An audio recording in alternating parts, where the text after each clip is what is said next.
Добре, не е лошо. Не, хубаво е. Не е лошо, много добре. Човека да приоти в неговата къща. Така, тук сме в Неолит, новокаменна епоха, 6000 години преди новата ера, когато хората започват да водят усъден живот и да строят такива свои домове. Как са ги правили? Препитат пръчки и измадат стените с скал, глина и слама, кирпич, покрива от тръстика и дървени пръти. Ето това са хромеле, ръчни мелници за стрелване на зърното. Ето тук слагат жито, лимец основно и търкат докато сане на брашно. 4 часа за един хляб по това време. Да. Пеща за отопление и готвене, нощата, където формят хляба и тези две дупки са служили като зърно хранилища, естествения хладилник на времето си. Големия съд въгъла се нарича Питус, там съхраняват брашното и така че настан, където тъкат дрехи от коноп и лен, като моите. Ето виж, хората са спяли на спалане. Да. На тези стрелялки масички основно се извършвали ритуали за почитане на богинята майка, понеже по това време жената командва. Матриархат. Той сега така Може да е. Тази е те. Това е от кост. От кост? Да, прави си от глина и от камъни също така. Богинята майка.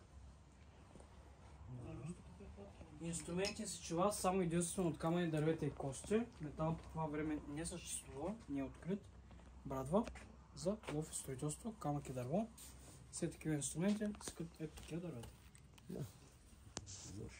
Езорто. Зор. Да, ето подавайте се да видим всички. Ето тук можем да видим и други инструменти. Ето това е нож. Тази острата част не окълт с месо и дерат кожа. Кремък. Да, кремък. А това е базалт, най-твърдия камък, вулканична скала, с него точат и оформят камъните. Точило. Точило.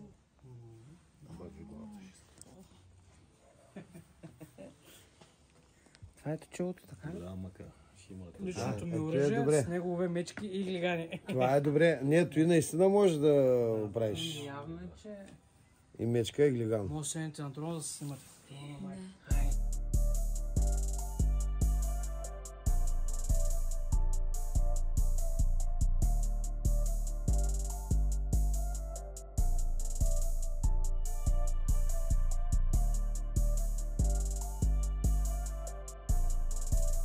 Бой. За центровка. Много ли е толкова скоро, че не се бият?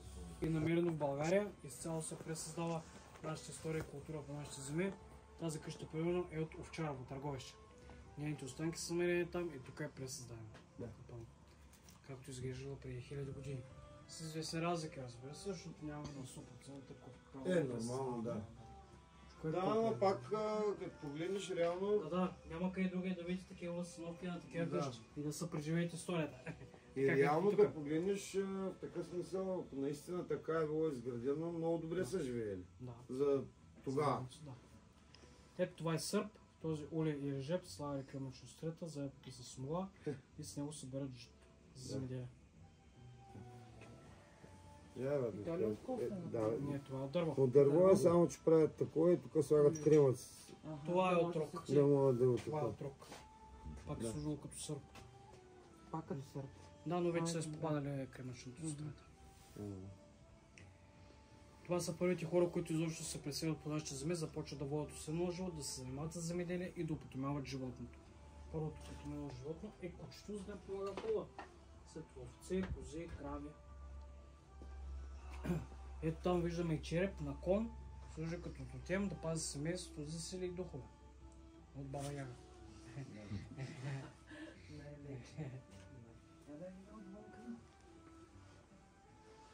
Няма къде други да се видят такива възстановки на такива къщи. Само нещо, което видите тук в парка е възстановка на намерено. Пълна археология, проучвания и е направено. Дали сте били толкова високи? Едно към едно. Разликата е в покрива, тук са покривите са направени по-двускатни, по-заострени, за да може когато воли водата да се отича, техните покриви са били по-плоски и са задържали водата. Който е проблем за къща. Тръстика и дървени пъти.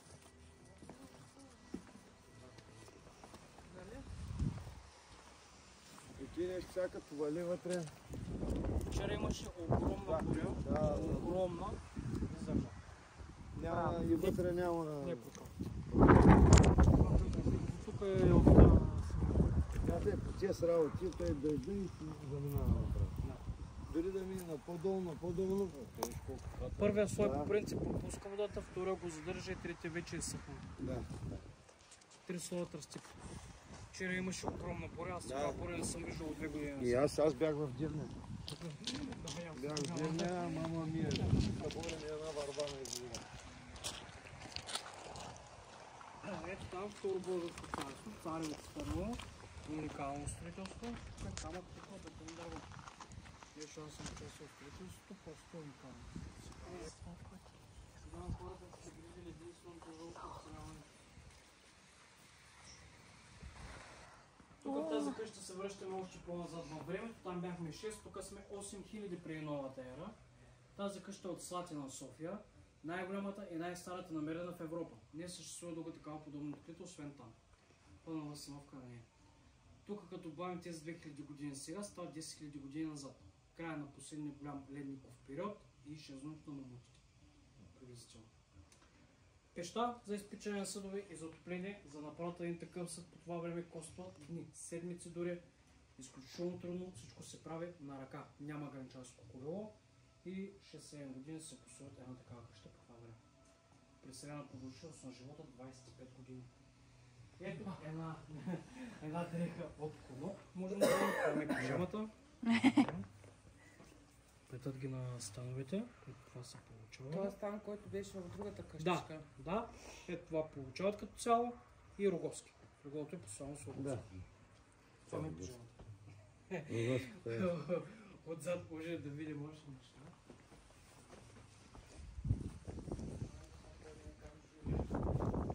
Това е дом за около 20 души. Ето това е хладилника, слушат се за програма тук в земята. Само внимателно да пазите, че е дълбоко. Да, тук се влизат. Има пари, да, не знам защо парят. Хората като видят дупка и си мислят, че Изпълнява желание. Че чак евро са хвалени. Това е хрома на ръчната меленца. Ето тук си имаме жито. Това е пшеница в случая. Може да пробвате. 4 часа или Вие си един камък, като трябва вкъщи. Мачално да не паднете. Няма. Определено ще е на диета. Пеща отново, тази пещ е за готвене и още инструменти, които можем да видим. Ето това е кирка за изораване на земята, за земеделие.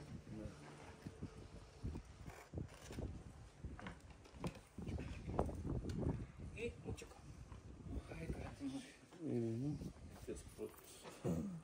Те може би май не са били много високи тогава. 1,40 м. Ето още една мотика. Тя се била колко... Ето един буздоган и дайте да ви снимам, ако искате да се направите общи снимки. Един по-пълничка, да има много деца. Силно на плодородието. Правя се, колкото по-пълничка на жена, толкова по-плодородна. Съдовете уникални за това време и рисуват се чрез минерали от пещерите, създават боички и рисуват. За това време е уникално. Има връзки с нашата швеца като цяло, те са хора остатъчно за себе си, въпреки че тук ни делят хиляди години. Ние възприемаме част от нещата и сега поставяте на такива пещи. Да. Белия камък се нарича халанче, смъна на билки да се лекуват. Но, както споменах, безуспешно.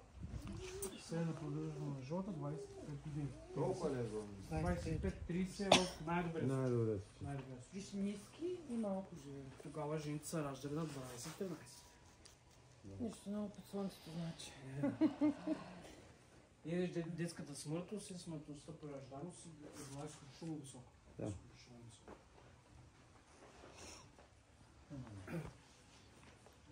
Тук е единственото място, където може да видите, особено тази къща в пълния бясък, в Слатина, София, вече нищо не може да видите.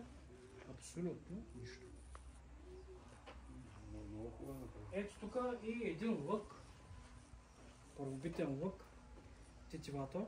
Тогава са ги правили от сухожилие на животно, най-здравото месо в животното, за да бъде здраво. Не е било много разтегливо, особено за близъков на зайци и лисици. Това не е сухожилие, разбира се. Да. Съм много не го помня. Да. Иначе през средновековието тетивата са ги правили от конска опашка и от черва. Да, черва знаеш. Защото е еластично. И здраво. Да, това е за животни. Има такива помещения, които са ставали. Това е измазано от деца между другото. Детските лазери. Да, няма значение. Му са гледали тогава животни. А, опитомява от животното. Той такова като опитомява от животното. Деца и кози правят.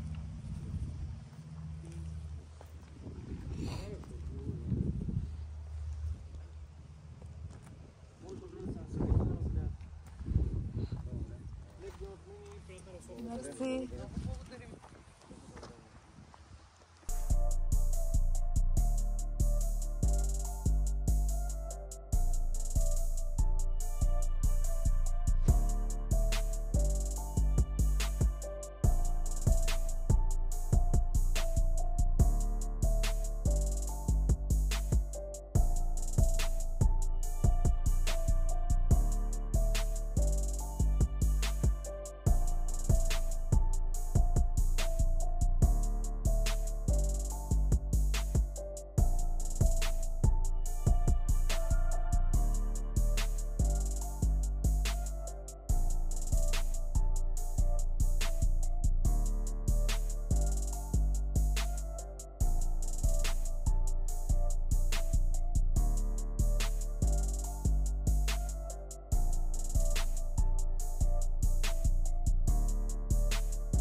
заради мечовете.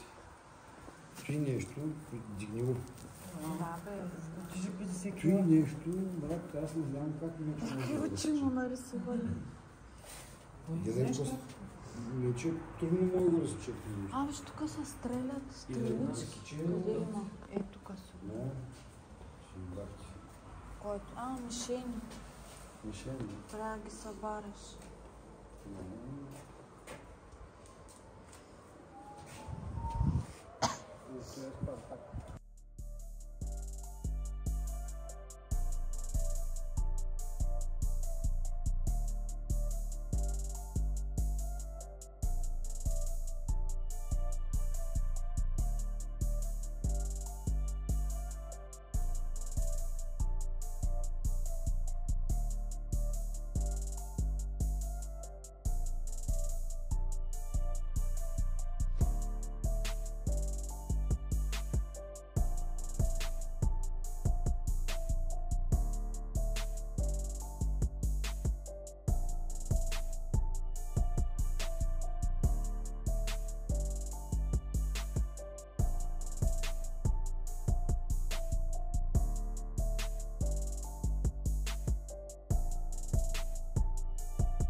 Hey.